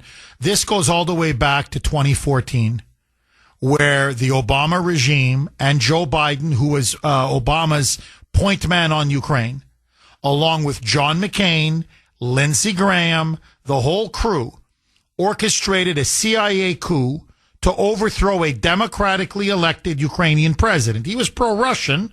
His name was Yanukovych, but he was democratically elected. And they orchestrated that overthrow in Maidan Square, which is where it began. That's why it's called the Maidan Revolution. And at Maidan, the CIA overthrew the democratically elected leader. That's when Putin moved to seize Crimea and parts of eastern Ukraine. 617-266-6868 is the number. Okay, listen now to Trump. Yesterday in the Oval Office, after he made his big announcement that we're going to be selling to Ukraine through NATO. NATO is going to buy it, or the European countries in NATO are going to buy our weapons and then distribute them and arm Ukraine.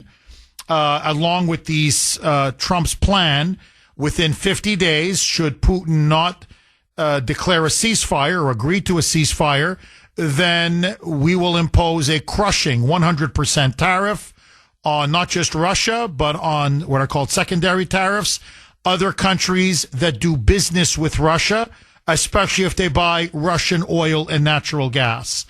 Listen now to Trump with NATO Secretary General Mark Rutte saying that he's dealing with a very hard man in Vladimir Putin and that he's fooled every U.S. president from Bill Clinton to George W. Bush to Barack Obama to Joe Biden. He says, but he's not fooling me. And if he, according to Trump, Putin's economy is going to implode. The Russians are going to be forced to go to the peace table. He is going to break Putin over the next 3 to 4 months. Roll cut 3A, Mike. I don't want to say he's an assassin, but he's a tough guy. It's been proven over the years. He's fooled a lot of people. He fooled Bush. He fooled a lot of people. He fooled Clinton, Bush, Obama, Biden. He didn't fool me. But what I do say is that at a certain point, ultimately talk doesn't talk. It's got to be action. It's got to be results. And I hope he does it. it's potentially such a great country to be wasting so many people on this and the money. And look at what's happened to his economy. Look at what's happened. So, and with the threat in 50 days, yeah, the economy will be hit very hard. I mean, look, I hope he's going to do it. He knows the deal. He knows what a fair deal is. If there is such a thing as a fair deal, there's no winners here. This is a loser. This is a loser. So you really understand now Trump's thinking. In other words, he's saying, look, no one's going to really win this war. There's only losers now. In other words, the loss of human life, how much you've expended in blood and treasure, and the damage to Russia's economy, especially Ukraine's economy and infrastructure, and of course the massive loss in human life. He says, look, there's no winner here now. Now, I think that's where Putin disagrees with Trump. He thinks, no, we're gonna force Zelensky to sign a surrender. He's gonna force this. He's gonna sue for peace. We're gonna win this on the battlefield, and then I can go back to my people and justify the last 3.5 years. So I think that's where he and Trump don't see eye to eye. Now, one final point, and then I want to go to the phone lines. This is where I think Trump, how do I say this? He's trying to push for something that ultimately he doesn't have control over. He can put all the pressure in the world on Putin. He can put all the pressure in the world on Zelensky. He can send all the weapons he wants to Ukraine. He can impose all the sanctions that he wants. But in the end, if the Russian people are willing to keep fighting, and the Zelensky regime is determined to keep fighting, and Putin is not willing to settle for anything less than total victory on the battlefield, then there's really nothing you can do. I mean, unless you want to, use the U.S. military, and then that's a different story. It's a different kettle of fish. So what I'm saying is, look, I understand his intentions. Of course, they're very noble, and I share them. Who doesn't want the fighting to stop? I want the fighting to stop. What sane person doesn't want the fighting to end? But the problem now is, if two sides don't want to end the fighting, then there's nothing much you can do. And now, you see, this is the problem if you go down the road of sanctions and tariffs. I don't think they're going to ultimately work, but let that go, okay? We can agree to disagree. You're no longer a neutral arbiter. See, now that we're arming Ukraine, now that we're sending them all these weapons, selling them all these weapons, and we're now threatening with sanctions and say we go ahead with the sanctions, well, how are you now a neutral arbiter? You're effectively on the side of Ukraine. You're a co-belligerent. You're fighting a proxy war against the Russians. So this is going to hurt Trump's ability, even if he wants to be the peacemaker and make a negotiated settlement. And so, look, I know this is a very unpopular position with the elites, and I know that the libs hate this and the neoconservatives hate this, but everyone's like, well, Putin won't go to the peace table. Putin's bombing Ukrainian cities. Civilians are dying, which is horrible. Don't get me wrong.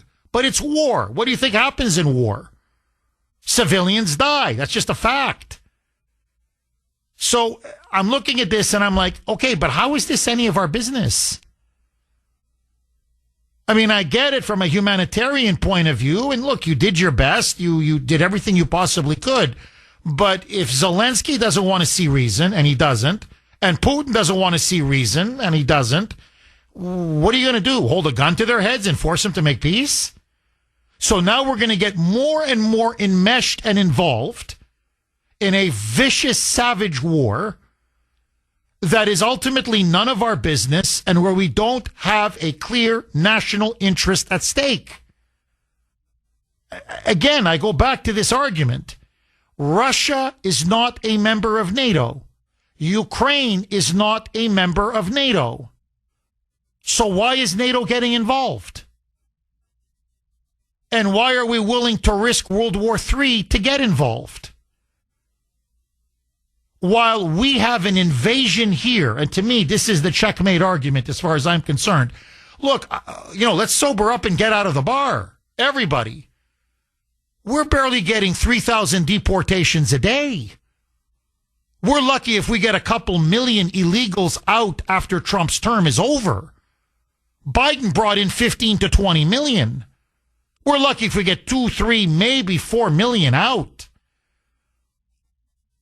ICE is being blocked at every turn. They're now being fired upon. LA is almost in full insurrection. You've got another rogue judge who just imposed a restraining order preventing ICE from making arrests in Los Angeles. So we've got our own invasion to deal with. And now we're going to get involved, as we have been for the last 3.5 years, but now again under Trump, in a conflict that's thousands of miles away, that it's borderland between Russia and Ukraine, that the two sides have been fighting about for over 1,000 years. Why is every conflict our business? I always find this incredible. People will call me and say, well, this is happening in Asia. This is happening in the Middle East. This is happening in Africa. This is happening in Eastern Europe. We've got to do something. I'm like, why? I mean, unless it directly bears upon us. Why? Who died and made us the world's policemen? Who died and said this is the new Roman Empire, where we have to impose a Pax Americana, as the Romans imposed a Pax Romana on the world?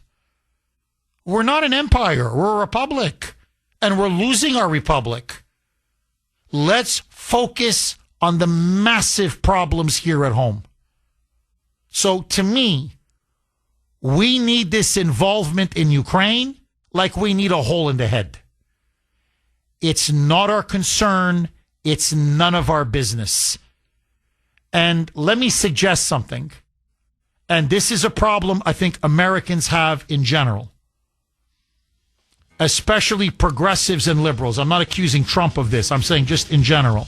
617-266-6868 is the number. Okay, just before I go to Hillary in Maryland, this is from Lisa on Messenger, and this is what she messaged me. And clearly she's got a very strong point of view, and that I think speaks for many of you in the audience. Jeff, what I wanted to tell you all morning is that you asked if we were disappointed in Trump regarding his decision to sell weapons to Ukraine. And is this what we voted for?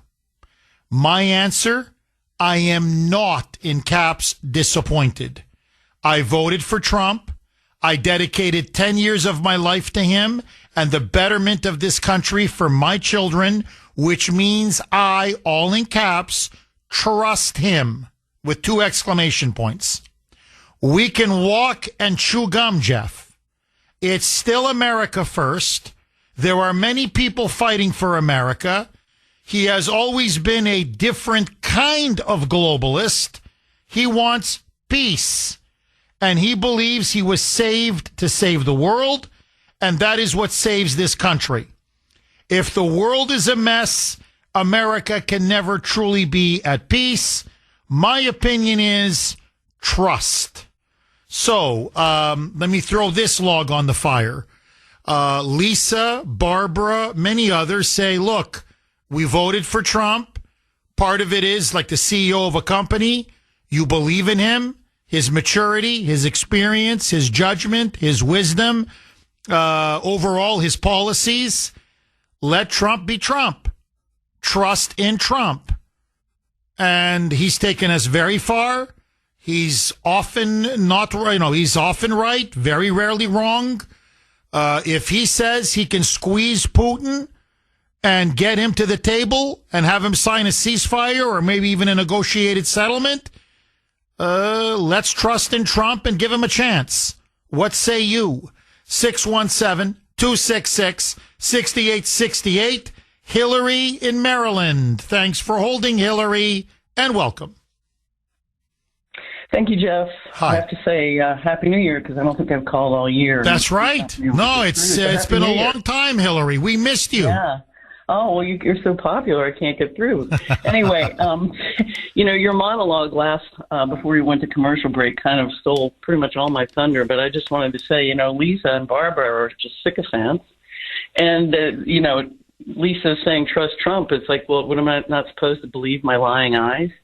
I mean, what I was going to say a long time ago, I guess I'll just have to repeat it, was like, how is this any of our business?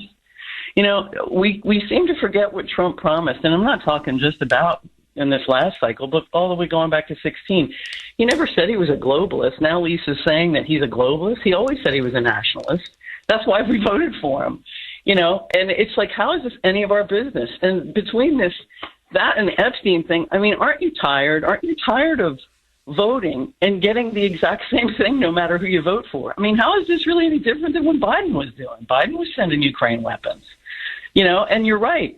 I mean, the billions that we're sending them, we could be using to deport illegal aliens. And, for all the hype, that Trump is deporting all these people, we're not deporting nearly enough.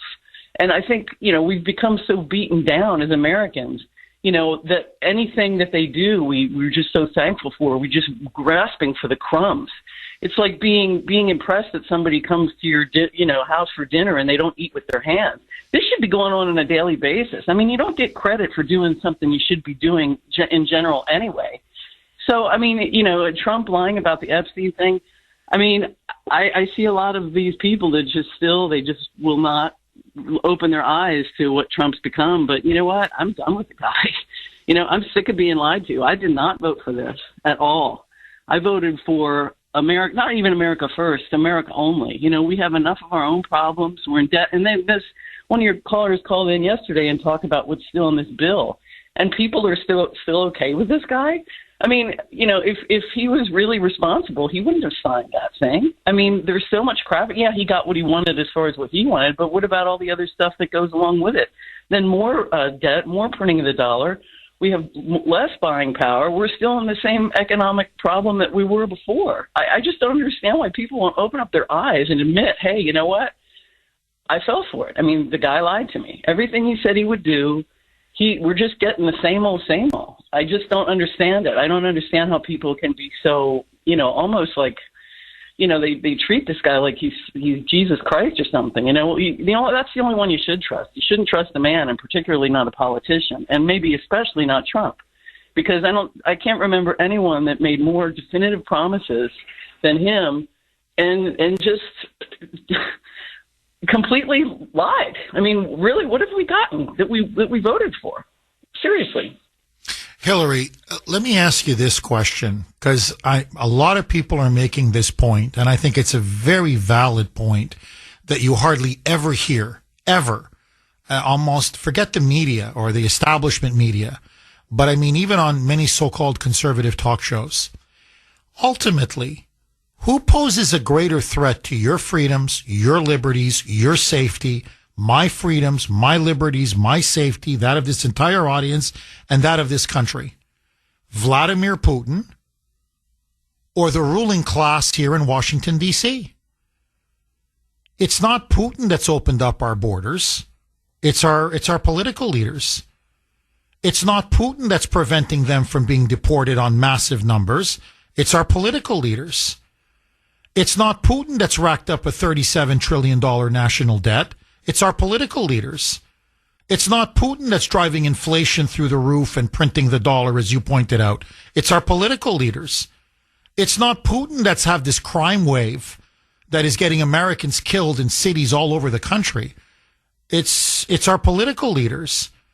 It's not Putin that's pushing critical race theory or DEI or transgenderism or all of these sick ideologies here in the United States. It's our political leaders. It's not Putin that's, on the verge of electing a communist in New York City that is going to destroy one of the greatest cities in America. It's, liberals, Democrats, and the Democratic Party and many of our political leaders. In other words, what is the greater threat to us? Is it Vladimir Putin? Whatever you think about the guy? or is it the swamp in Washington? What say you?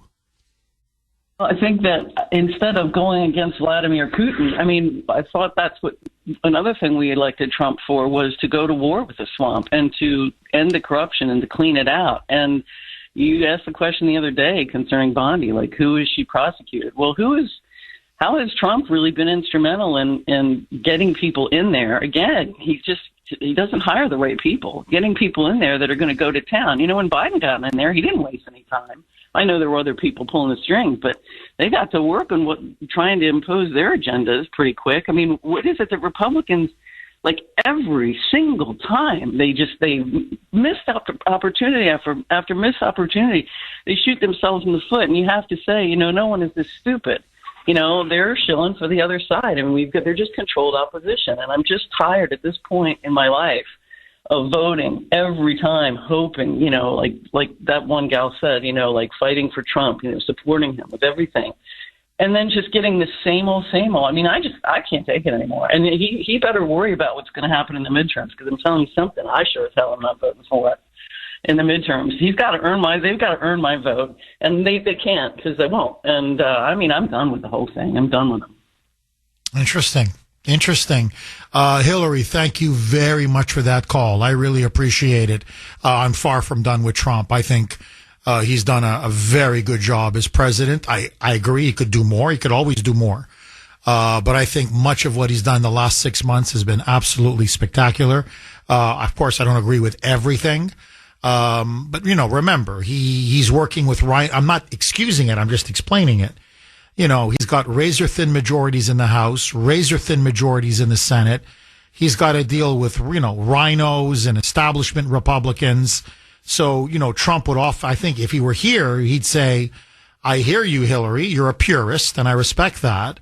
But don't let the perfect be the enemy of the good. And I'm doing the best I can with what I have. You know, the expression, you go to war with the army you have, not the army you wish you have. But no, look, Epstein in particular, I'm going to be honest. I've heard a lot of people now saying, I'm demoralized, Jeff. I'm really demoralized. I don't know if I'm going to come out for the midterms. So anyway, but look, I just want to stick to Ukraine now for a second. Yeah, I mean, I've asked this question many times. You know, would I like to live under Putin? No, of course not. If I was living in Russia, would I vote for him? Of course I wouldn't vote for him. But I'm not in Russia. I'm here. And who poses the greatest threat to my freedom and my liberties and my security and that of my family? It's the swamp. It's not even close. It's the deep state. It's the swamp, and it's the corrupt establishment. It's not Vladimir Putin. And notice how the media just turns this guy into like the boogeyman. And by the way, China poses a much greater threat to us than Russia. I mean, there's no question about it. Yet we're willing again to go to war potentially with Russia. Like, what's wrong with this picture? 617-266-6868. Agree, disagree? Dan in New Hampshire. Thanks for holding, Dan, and welcome. Yes, thank you, Jeff. Hi, Dan. The enemy of the people is China, the dirty, corrupt globalists, EU, NATO, and UN, and the Washington, D.C. SOAR, and the Federal Reserve Bank, which is really a shelf bank for central banking, controlled by the Rothschilds. And, Jeff, you've talked about this. You've laid it out. People need to listen when you're talking sometimes. The treaty in 1991. So it's Clinton. They've been moving, who in 2004 signed off on NATO enlargement. Okay, so he's involved. And in '99, when he enlarged Bush Jr. 2004 and 2007. So it's his war too. And Obama 2008, 2014. And you got Victoria Nuland, who has her fingerprints all over it with her husband, Robert Kagan. And when Anthony Blinken in January and December went to, it was also because of Biden and the puppet and Obama, when they wanted to bring in Ukraine into NATO, but also when Blinken in December and January went there to Ukraine because you wanted to put missiles in the Ukraine. So they're behind it. And you look at the chancellor, German chancellor, Friedrich Merz. He's the German Nazis, the Azov battalion neo-Nazi soldiers fighting Russians. Okay, that's what's going on. And on top of it, you got to look at we shouldn't be selling military weapons to UN, NATO, the EU, who are enemies, who are propping up Zelensky. This war would be over if they're the ones who've been propping it up. They want to extend this war because they need more time using NGOs to wash the money through England banks, through shell companies, through globalists and corrupt politicians, destroying our country. The Bidens, the Bushes, Obama, Cheney, Clinton, Gore, McConnell, Schumer, McCarthy, Pelosi, Romney, Kerry, Graham, Schiff, Crenshaw, Jeffries, Cornyn, Warren, Raskin, Pence, Omar, and even McCain, okay? And on top of it, you got, in Zelensky's Ukraine, you have babies being killed for organs, children being sold for pedophilia, women being sold as 60 sex slaves, okay? 50 to 60,000 Ukrainians missing, children, women. It's unbelievable, okay? No, look, Dan, you're expressing many unpleasant truths. The media will never mention any of this, but everything what you're saying is true. Ukraine, for the last, 20, 25 years at a minimum, has been a globalist playground. Really, what the country is, I'm not trying to diminish it. I'm not. Look, I respect Ukrainian independence. I respect Ukrainian sovereignty. I'm not saying it's a province of Russia. Don't get me wrong. But I'm just telling you, it's one of the most corrupt countries in the world. And the way those politicians have run that country into the ground, they've pillaged it, they've plundered it. They have turned Ukraine into one of the biggest laundering schemes in human history. And that's what it is. It's there to launder globalist money. And the globalists they have raped Ukraine. They've raped its wealth, its minerals, its people. And everybody in Ukraine is for sale. Look, it's very corrupt in Russia. I'm not saying it's corrupt, but man, nothing beats Ukraine. Everything is for sale. Everybody is for sale. And that's why, if you notice, when Rand Paul just asked for somebody to keep an accounting of the money that we sent, can we just know where the money went? They almost ran him out of Congress. Now, I'm telling you, whatever the actual figure is, 10, 12, 15 billion that we end up, quote unquote, selling to Ukraine, meaning NATO buys it and then they give it to Ukraine. We're lucky if half actually makes it to the front lines. So what do they do with the other weapons, Jeff? They sell it on the international black market. They've been doing it for the last 3 years of the war.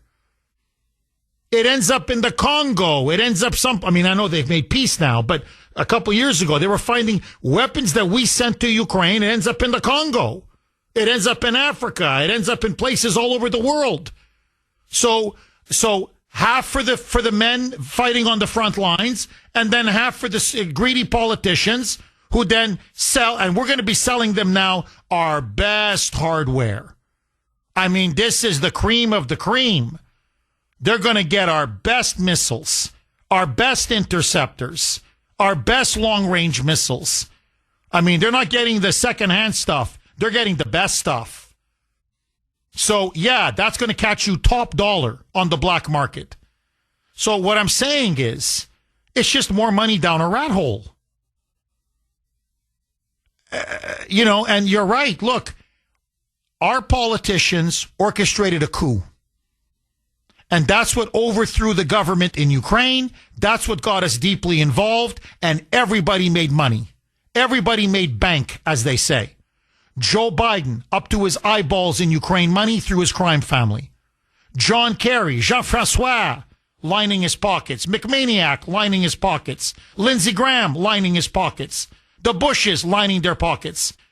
I could run the Pelosi's lining their pockets. So it was a massive grift. And what they'd love to do, and this is what nobody ever tells anybody, what's the globalist endgame when it comes to Russia? They go overthrow Putin. Okay. And what comes after Putin? They want another Zelensky type. What they really want is Boris Yeltsin. They want to return to the Yeltsin years of the 1990s when they freaking pillaged Russia. I mean, Yeltsin was corrupt to the bone. They bought him like a $10 streetwalker, and then they just raped Russia's resources. They raped that country. So they want to return to what they had in the 1990s because Russia is much bigger than Ukraine, much wealthier in terms of resources and minerals than Ukraine. So Ukraine is like a little Russia for them. But the big pie is Mother Russia. So, that's what they ultimately want. And to me, if we go down that road, it's going to be a disaster. Because Russia's got nuclear weapons everywhere. You don't want an unstable, destabilized Russia. Like, our elites don't think beyond their nose because they're so damn greedy. And so I understand Trump. His instincts are good. His intentions are he's well-intentioned. Obviously, he wants the fighting to end. But, sometimes, look, it's war. One side wins, one side loses. That's life. Russia is winning the war. Let Russia win the war. And winning the war doesn't mean they take all of Ukraine. What winning the war means is they smash the Ukraine in eastern Ukraine, Ukraine's armed forces. Putin realizes now, no, if we don't settle for peace, they're going to come for Kiev, the capital. So, okay, here it is. I'm going to sign off on it. You get eastern Ukraine. Check. Crimea. Check. We won't go into NATO. Check. We'll be military neutral. Check. There'll never be any nuclear missiles on Ukrainian soil. Check. Now, Ukraine still keeps about 80% of its territory. Russia and Putin have said repeatedly, you guys want to go into the European Union? Go ahead. We don't give a damn. We don't care. Knock yourselves out. If the Europeans want you, that's up to them, but go ahead. So, Ukraine can still go into EU. It can still orient itself to the West, politically, economically, culturally. I mean, there's an obvious settlement here to be made. But they don't want to make the settlement. Now, look, they keep making more money off of this war. Again, that's the dirty secret. War is good business. Now, all the big defense contractors here, look, I mean, they're plush with orders now. They are, they're flush with orders now. They're plush with cash. They're flush with orders now. This is going to be a massive buy. So, the military-industrial complex, they get paid. Now you've got the Germans making money off of this. You've got the French making money. You've got the Dutch making money. So it's not just our military-industrial complex. Now Europe's military-industrial complex, they're getting themselves greased as well. So what's the incentive? Keep this thing going. And again, how many more Russians die? How many more Ukrainians die? Who cares? I'm telling you, these people are sick. 617-266-6868. Lines are blazing. Let's go to Tanya in Boston. Tanya, thanks for holding and welcome. Hi, I'm calling you first time. My name is Tanya. I am Ukrainian. I live a lot of years here. Sorry for my pronunciation. I just want to say 44% voted for Mr. Trump. Ukrainian here. And we hope for him that will be finished with this war, with this everything. Now, yesterday, President said he sell it weapon, not they give free. He sell it to NATO, and NATO decided. This is not for free now for Ukraine, if I understand. Third, Mr. Jeff, you times to times I'm listening you. You know, when I have a time I'm driving. You said all the time that east part of Ukraine always was Russia. This is not true. This is not true. That never was Russia. That's Ukrainian. First was Ukrainian country, and Ukrainian built it, Russia. Russia was water and mud. And you know, I think you know history very well. You know better than me. Because, you know, when we live in Soviet Union, it was completely different, everything. And history completely different. We don't know even very well history. Now we take it everything. And you know what? We need to, the President Trump needs to stop this war. Hundreds, millions people around the world. What they gonna do? Why the Russia need to take it Ukraine? Why?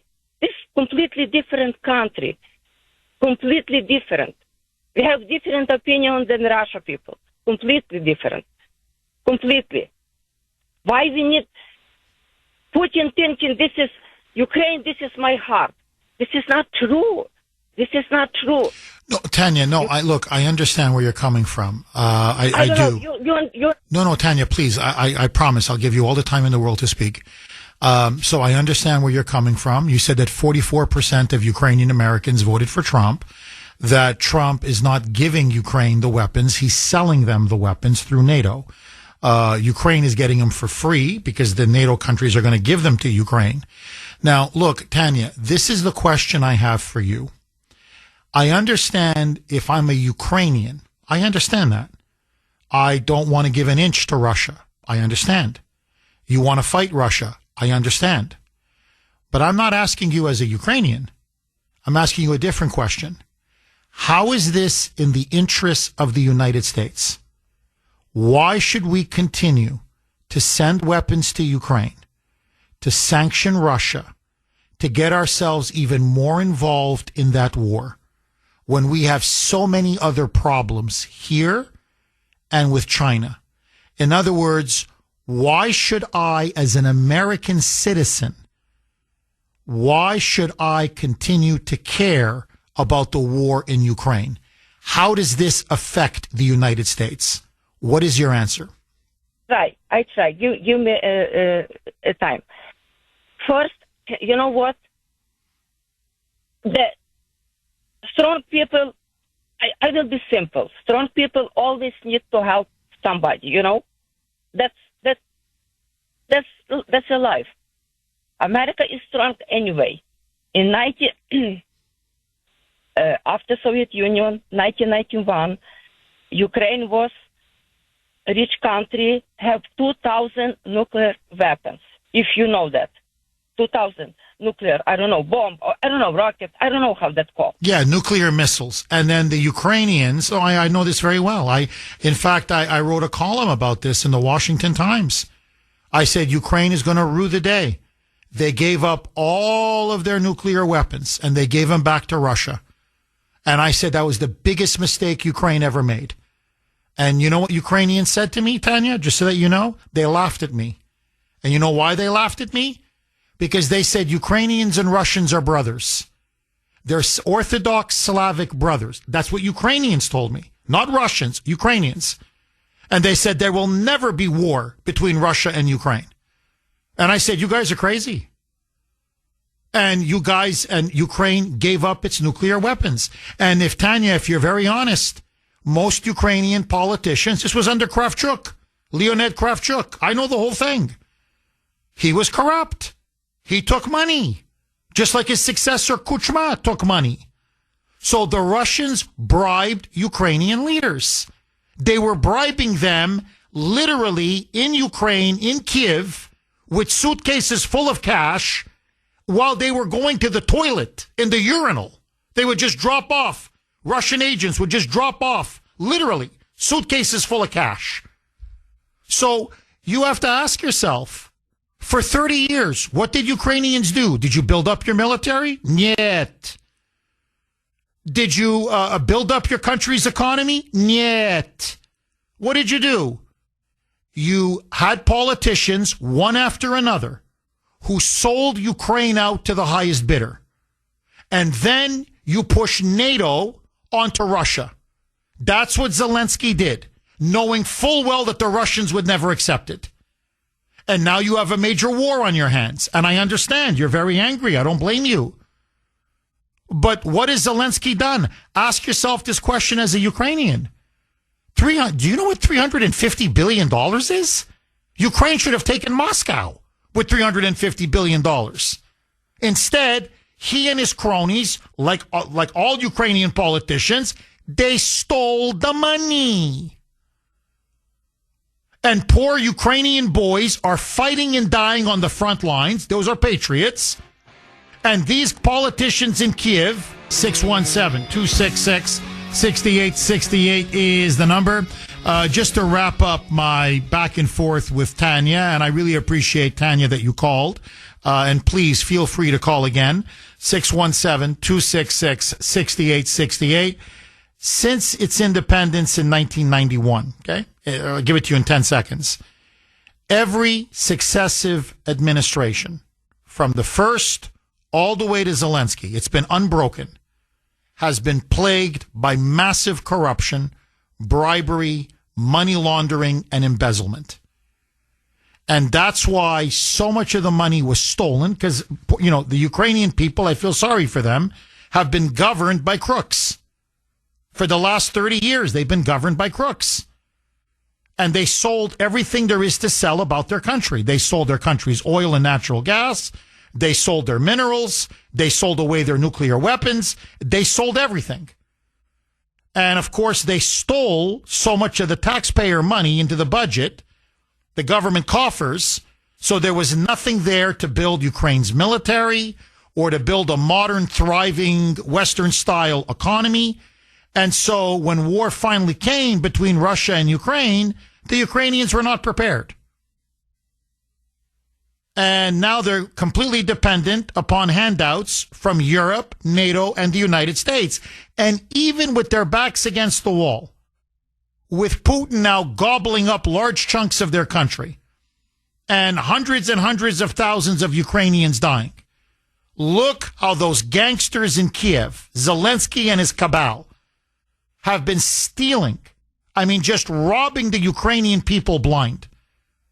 As I said to Tanya, you put in the $350 billion that we gave to Ukraine, military financial aid, plus the $200 billion that the EU and NATO have given to the Ukrainians. That's over $500, that's a $500 billion. They should have taken Moscow. The problem is when they steal so much, again, not the people, I'm talking about the elites, the government. That's the problem. They stole so much that the Ukraine had just enough to defend itself, but not enough to win the war. Well, I'm sorry, but enough is enough. Now, if 350, 400, 500 billion has not been enough to defeat the Russians, what, another 10, 15, 20 billion is going to do it? Stop the fighting now. Get a peace deal, end the war, end the killing, end the slaughter. And you can save still most of Ukraine, and it can be part of the European Union, and it can be part of Europe. But the longer this war goes on, more Russians will die, more Ukrainians will die, and in the end, Ukraine will not regain the territory it has lost in the East. Agree, disagree? Let me just play this cut because I want to get your reaction. President Trump was not just saber rattling, but literally rattling a nuclear saber when he met with NATO Secretary General. And so the question was posed, if it all works out as you plan, Mr. President, and the economic sanctions and the tariffs and these new weapons that have been sold to NATO to give to Ukraine, if the weapons package, if it, is Putin reasonable enough to come to the negotiating table, agree to a ceasefire, and sign a deal? Listen now to Trump almost threaten Putin with nuclear blackmail. Roll cut 4A, a mic. He's reasonable enough to negotiate. Yeah, I think we're going to get it done. I think, look, this is a very powerful situation. You have very wealthy countries buying the best equipment in the world. And we have the best equipment in the world. We make equipment like no other. You know, our submarines, nuclear submarines, are so powerful. They're the most powerful weapon ever built. And we have the best in the world they're 20 years behind, 25 years behind us. We have the greatest equipment anywhere in the world. I just hope we don't have to use it. I mean, whoa. So it's a shot across Putin's bow. You know, we're not just sending Ukraine our best weapons, our most advanced weapons. And, you know, the Russians, are 20, 25 years behind what we have. But we've got these devastating nuclear submarines that are unbeatable, invincible. And I just, wink, wink. I just hope we don't have to use it. Now, this is the kind of nuclear brinkmanship that makes me honestly very nervous. Because the last thing we need, Europe needs, Ukraine needs, and Russia needs is a nuclear war. So again, that's why I want a peace deal, and I want it now. And if both sides aren't willing to have a peace deal, then Trump should wash his hands, walk away, and let them fight it out. Agree, disagree? Rob in Rhode Island. Thanks for holding, Rob, and welcome. Hey, good morning. Hi, Rob. Privileged to speak with you. Just for the record, full disclosure, I love you, but just not in the sense of a prison inmate. Now, listen, Jeff, for decades, Russia has told the world, we want to be part of the world economy. We don't want conflict. We just don't want NATO on our front step. And what did we do? The Russians told the United States that. They told NATO. They told the UN, everybody. But we push and push and push. That's point number one. Now, what do we have? We have a conflict directly resulting from pushing and pushing, trying to push the Ukraine into NATO. Now, point number two. 2 weeks ago, Jeff, I watched a documentary that was produced by the agency Frontline. And I think they do a good job with several documentaries. And what this documentary was about three weapons manufacturing plants in the United States that were building weapons for Ukraine. They were in the plants. They interviewed the CEOs on the floor. They gave the location of the plants. They walked through through the manufacturing facility and showed the weapons. And at the end of this documentary, they listed the inventory that we have sold or given, I should say, to the Ukraine and what their specific capabilities were. So here's the problem I have with Biden and now with Trump. They can't shut up about what we're giving them. No one should know what we're giving them or what we're selling them. Can you imagine for one moment if a documentary was made in Iran that gave the location of the weapons manufacturing plants, what weapons they were making, and that they were supplying to the Taliban to specifically kill Americans? What would be the Americans' response to that? Those manufacturing plants would be gone in 24 hours. So it's okay for the United States to do this, to publicize to the world, here's all our high-tech weapons. We're going to send them to wherever we're sending them for the sole purpose of intervening, knowing that these weapons are made to specifically target and kill Russians. They're not as a deterrent anymore. The deterrent days are over. But if Iran did that or Afghanistan did that with their people producing weapons and showing the world, we're making these weapons specifically designed to go after the Americans, what would happen? So my point is, our elected officials cannot keep their mouths shut. The manufacturing and supply of weapons around the world should be completely covert, completely top secret, and we should not be speaking about this in public. specifically when it's going to drag us deeper and deeper into a conflict with a guy like Putin. Brilliant. Rob, absolutely brilliant, man. Really, there's nothing I can add to that. Just a quick exclamation point, because Mike, I don't know why Mike loves to cut me off. He lives to cut me off. So, as I was saying to Rob, just my concluding comment, the older I get, the more anti-war I get. I got to be very honest with you. I'm not saying I'm a pacifist. Obviously not. I believe in self-defense. And I believe sometimes the use of military force is absolutely necessary to defend the national interest or the national security of the United States. But increasingly, I'm getting more and more and more anti-war.